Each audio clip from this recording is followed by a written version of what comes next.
بدबख्ती की इंतहा है कि सगे बाप को कत्ल करने के बाद हाफिज कुरान बेटे ने बाप की नमाज जनाजा की इमामत भी खुद करवा ली। किसी को इल्म तक नहीं हो सका कि सामने पड़ी मैयत के लिए जो शख्स इमाम बनकर उसकी नमाज जनाजा पढ़ाने के लिए आया है, वही दर हकीकत अपने सगे बाप का कातिल है। किसी को इस चीज का जरा भर भी गुमान नहीं गुजरा कि ये सामने जिसके मैयत पड़ी है और हम इसकी ताज़ियत करने के लिए जिस शख्स के पास जा रहे हैं, पुरसा देने के लिए जा रहे हैं, इसी बदबख्त ने अपने सगे बाप को कत्ल किया है। करोड़ लालिसन में यह वाकया आपसे 3 रोज कबल ही पेश आया है। राना इफ्तिखार नामी ये शख्स, जिसको प्यार से रौनोशी कहा जाता था, इसके 2 बेटे और एक बेटी है।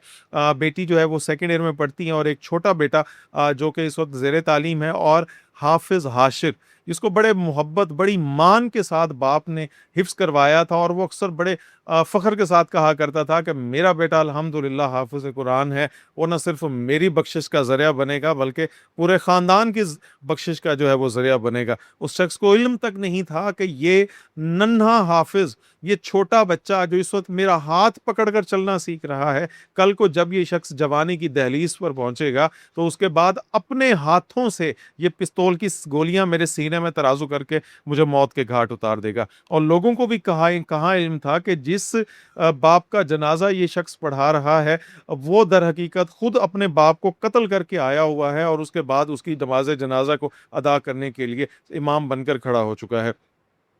नाज़रीन, वजह जो तनाज़ा बनती है वो ये बनती है कि हाफिज हाशिर के सजाद नामी शख्स के साथ ताल्लुकात थे, जिसका बाप को बहुत रंज था, दुख था। क्यों? एक तो वो उससे उम्र में बड़ा था और दूसरा बदकमाश इंसान था। बाप ने कई मरतबा उसको मना किया कि तुम इस शख्स के साथ अपने ताल्लुकात मत रखो, तुम हाफिज कुरान हो, अच्छा नहीं लगता कि तुम हाफिज कुरान होकर एक ऐसे बदकमाश इंसान के साथ ताल्लुकात रख रहे हो, उसके साथ दोस्ती तुमने रखी हुई है, इस शख्स से दोस्ती खत्म कर दो। इतना कहना था। डांट दिया होगा बाप ने, कभी बाप है तो उस शख्स को इस कदर गुस्सा आ गया कि उसने बाप के खिलाफ नफरत का लावा सीलने में पालना शुरू कर दिया। एक ऐसा भेड़िया अपने सीने के अंदर उस शख्स ने जो है एक ऐसा भेड़िया उस शख्स ने, हाफिज हाशिर ने, अपने सीने में पालना शुरू कर दिया कि जब वो हैवानियत की उस सतह पर उतर आया कि उसने अपने ही सगे बाप को उसी के दिए हुए पैसों से पिस्टल खरीद कर और उसको कत्ल कर दिया। बाप को जाकर कहता है, मुबैना तौर पर अब जो वाकयात जो तफसीलात सामने आ रही हैं उसके मुताबिक हाशिर अपने बाप के पास जाकर कहता है कि मुझे कुछ भेड़ बकरियां खरीदनी है, तो मुझे कुछ जानवर खरीदना चाहता हूं, मुझे उसके लिए कुछ पैसे दें। बाप ने कुछ रकम दे दी। वही रकम ले जाकर उसी सजाद के पास, उस सज्जी के पास जाके कहता है कि मैं अपने बाप से तंग आ चुका हूं, वो मुझे तुमसे दोस्ती से मना करता है। वो कहता है कि तुम इससे शख्स से दोस्ती खत्म कर दो, मैं तुम्हारे बगैर मेरा गुजारा नहीं है, तुम मेरे दरीना दोस्त हो, मैं तुम्हारे साथ दोस्ती नहीं छोड़ सकता, बाप को राह से हटा सकता हूं। तो सजाद, जो कि पहले ही बदकमाश है, उसने कहा बहुत अच्छी बात है, मुझे बताओ मैं क्या कर सकता हूं तुम्हारे लिए। उसने कुछ पैसे जो है वो हाशिर ने उसे अपने दोस्त को दिए मुबैना तौर पर, और उसके बाद कहा कि मुझे पिस्टल ला कर दो, मैं अपने बाप को जान से मार दूंगा। अंधा क्या आंखें दो आंखें, अंधे को क्या चाहिए, दो आंखें। उसने कहा कि ठीक है, ये जो है पैसे तुमने मुझे दे दिए। मुबैना तौर पर सजाद ने पिस्टल लाकर हाशिर के हवाले कर दिया। पिस्टल अपने साथ लगाकर हाशिर साहब ने अपने बाप को कहा, भेड़ बकरियां मैंने देख ली हैं, मेरे साथ चलें और चलकर जानवर पसंद करके आते हैं। मोटरसाइकिल पर ये दोनों बाप बेटे रवाना हो गए। नहर किनारे ये जा रहे हैं। जैसे ही कोई वीरान जगह पहुंची, बेटे ने पिस्टल निकाला और उसकी गोलियां बाप के सीने में तराजू कर दी। बाप तड़पा, फड़का, मचला। खुदा जाने उस शख्स के दिल पर उस वक्त क्या कैफियत गुजर रही होगी जब अजल सामने आ रहा है और बेटा कातिल के रूप में पिस्तौल पकड़े बाप को गोलियां मार रहा है। एक लम्हे के लिए उस मंजर का तसव्वुर कीजिए। जिस शख्स ने अपने बेटे को पाला पोसा, जवान किया, बड़ा हुआ और डांटा, इतना डांटा कि तुम इस शख्स से दूर रहो, हो बाप, और इतनी जुर्रत कि वो बेटे को कुछ कहे। क्या बाप की इतनी जुर्रत नहीं होनी चाहिए? क्या बाप अपने बेटे को नहीं डांट सकता? वो भी उसी के भले के लिए, वो भी उसी की भलाई के लिए। लेकिन उस शख्स को इल्म नहीं था کہ یہ شخص جو ہے یہ جوانی کی دہلیز کو جب یہ پہنچے گا، یہ در حقیقت آج تو یہ چھوٹا ہے لیکن میں اپنے ہی قاتل کو پال رہا ہوں، یہ بڑا ہو کر مجھے ہی جان سے مار دے گا۔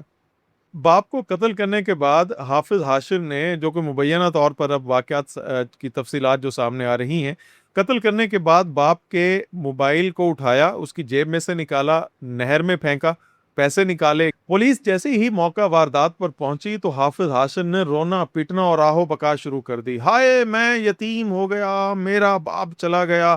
اس نے اس واقعے کو اس انداز میں، اس آہو بکا کے ساتھ پیش کیا کہ سننے والوں کے دل پھٹنے والے ہو گئے کہ یار کیسے بے رحم ڈاکو تھے، کیسے بے رحم ڈاکو تھے۔ اس کے بعد نماز جنازہ کا اعلان ہوا اور حافظ ہاشم نے جو مقامی جنازہ گاہ تھی وہاں پر میت سامنے رکھی ہوئی تھی اور یہ روتے پیٹتے اپنے ہی باپ کا جنازہ پڑھانے کے لیے کھڑا ہو گیا، اور اس نے جنازہ پڑھا بھی دیا، کسی کو علم نہیں ہو سکا۔ مقامی ایس ایچ او، مقامی جو تفتیشی ہے، اس کے دماغ میں یہ پولیس والوں کو آپ اتنا سیدھا مت سمجھا کیجئے، وہ سب کچھ سمجھ رہے ہوتے ہیں، ان کا برسوں کا تجربہ ہوتا ہے، وہ اندازہ لگا رہے ہوتے ہیں، باڈی لینگویج، الفاظ، اتار چڑھاؤ، سانسوں کا زیر و بم، سب کچھ سمجھ رہے ہوتے ہیں وہ۔ آخر ان کا تجربہ ہے۔ تفتیشی کو شک گزرا، اس نے کچھ سوالات کرنا شروع کر دیے۔ اب گھبراہٹ میں اس کو علم نہیں ہو سکا حاشر کو کہ میں نے پہلے کیا بتایا تھا، وہ کبھی کچھ کہے کبھی کچھ کہے۔ پولیس نے جیسے ہی اس کو لے جا کر جنازے کے بعد اس کو کہا کہ ذرا ہمارے ساتھ چلو، تفتیش کرنی ہے، تو تفتیش کے حوالے سے جب وہ اس کو لے کر گئے اور اس کے بعد تھوڑی سی اس کی خدمت داری کی تو اسی لمحے وہ بک پڑا۔ اس نے کہا کہ جی میں نے ہی اپنے باپ کو قتل کیا ہے، کیونکہ میرا باپ سجاد عرف سجی سے دوستی سے منع کرتا تھا۔ انتہائی افسوسناک دردناک واقعہ ہے۔ باپ نے کس مان کے ساتھ بیٹے کو حافظ بنایا کہ یہ حافظ قرآن ہے، میری بخشش کا سبب بنے گا، اور اس کو علم تک نہیں تھا کہ ہونے کیا جا رہا ہے۔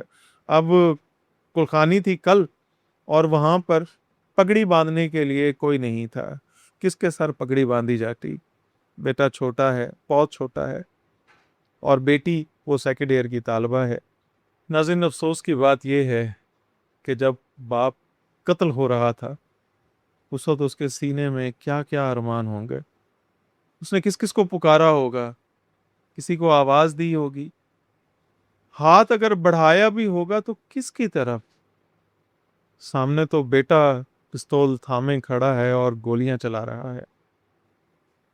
اللہ اکبر و کبیرہ، انتہائی دردناک واقعہ ہے۔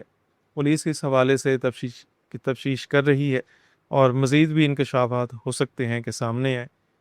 آپ اس کو کس نظر سے دیکھتے ہیں؟ اس واقعے کو اپنی رائے کا اظہار کامنٹ باکس میں ضرور کیجیے گا۔ انشاءاللہ آپ سے ملاقات ہوگی نئی کسی ویڈیو میں، تب تک اجازت دیجیے۔ اللہ حافظ۔